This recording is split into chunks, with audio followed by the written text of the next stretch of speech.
Hello again, friends. Today we're going to be reading Ketzel the Cat Who Composed by Leslea Newman, illustrated by Amy June Bates.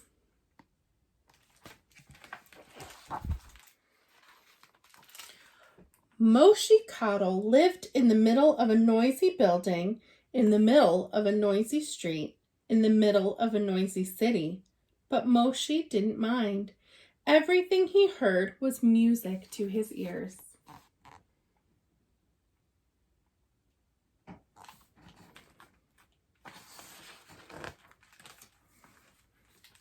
Moshi was a composer.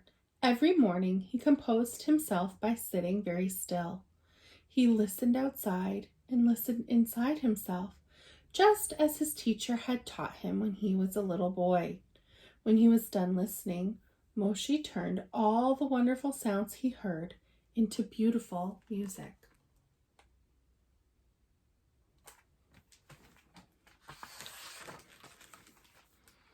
When Moshi was finished working for the day, he went out for an afternoon walk to listen to the sounds of the city. One particular day, he turned a corner and heard a sound he had never heard on the street before. It was a small sound. It was a sad sound.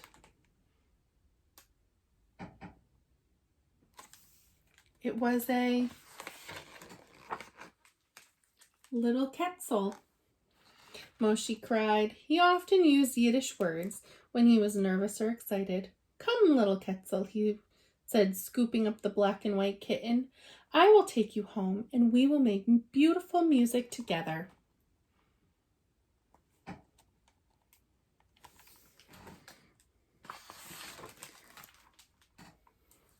The next morning, Moshi moved a stack of music books off the top of the piano and set Ketzel down.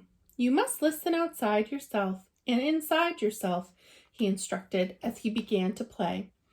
Ketzel kept very still. The music started off softly and slowly, but then it grew louder and faster, reminding Ketzel of the crowds of people rushing by her, almost trampling her, and she meowed in fright. Meow! Moshi stopped playing, picked up little Ketzel, and looked into her big green eyes. Ah, Ketzel, I see that music stirs your soul, he said, and that is a wonderful thing.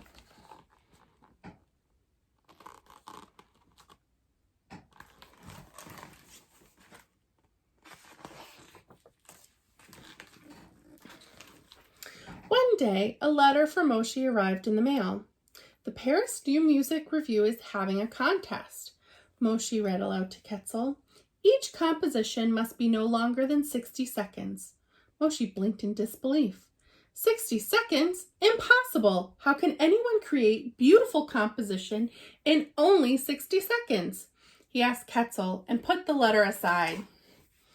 The next day, when Moshi sat down to play, his fingers fumbled the keys. He kept glancing at the letter from the Paris New Music Review. Finally, he decided to give it a try. He wrote a few notes, and then a few more, and then a few more. Before he knew it, his composition was 10 minutes long. Impossible, Moshi said.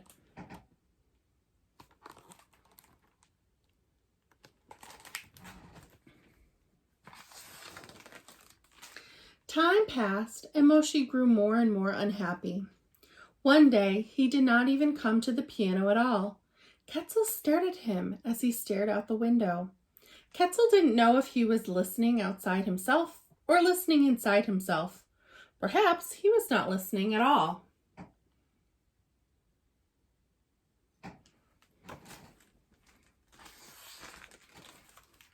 Moshi looked at the letter announcing the contest again, and Ketzel looked at it too. She knew it was the source of all Moshi's unhappiness. Maybe if she got rid of it, Moshi would be happy again. She put one six-toed paw down on the keyboard, crept across the keys, then pushed off the piano with all four paws, landed on the table where the letter lay.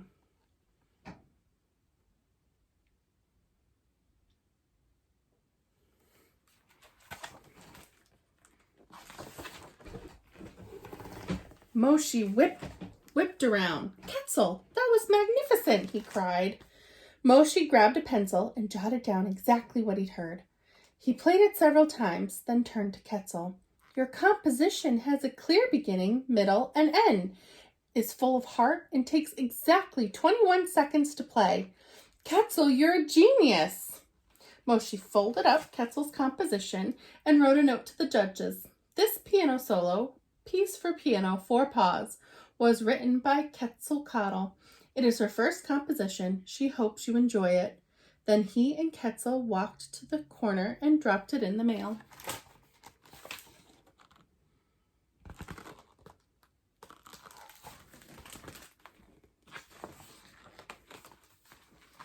Time passed, and Moshi and Ketzel forgot about the contest. Then one day, another letter arrived.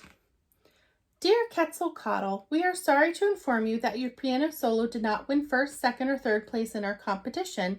However, the judges admire your creative instinct and imagination and have decided to award you a certificate of special mention. Congratulations. Ketzel, you did it, Moshi cried. He lifted Ketzel in the air, and the two composers danced a jig of joy around the room. A few weeks later, Moshi brushed Ketzel's fur until it shone and put on the very best suit. Then they hailed a taxi and rode to the concert hall where Ketzel's piano solo was having its debut.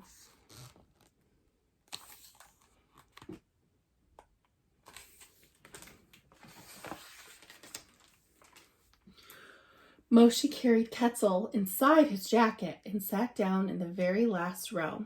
When the concert hall darkened, he placed Ketzel on his lap. The music began. 2 whole hours went by. Finally, a young girl crossed the stage. I will now play Piece for Piano, 4 Paws by Ketzel. Meow. The girl paused, then began again. I will now play Piece for Piano, 4 Paws by Ketzel. Meow. Ketzel mewed again at the sound of her name.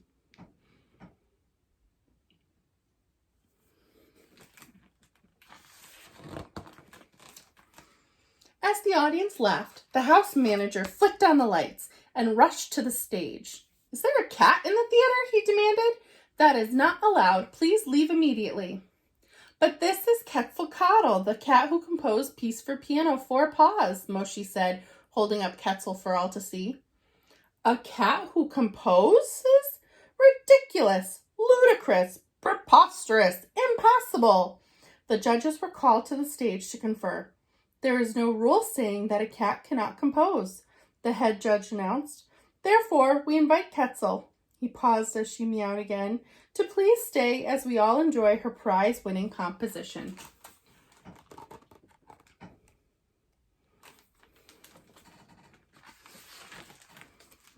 The young pianist took her place. With arms stiff and hands held straight over the keys, she leaned forward, pausing for a moment, like a cat getting ready to pounce. Then she played Ketzel's piece. Encore, encore, the audience cried. The girl played Ketzel's composition again, and when she was done, Moshi brought Ketzel up to the stage so that the composer and musician could each take a bow.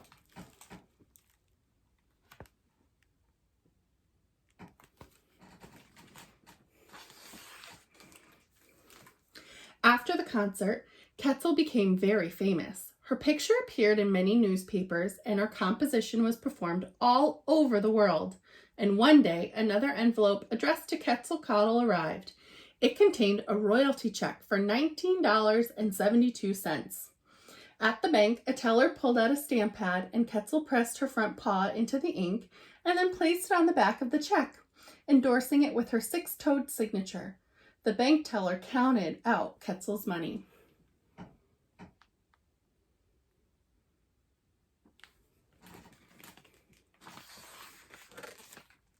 It bought Ketzel many cans of cat food, which she thoroughly enjoyed.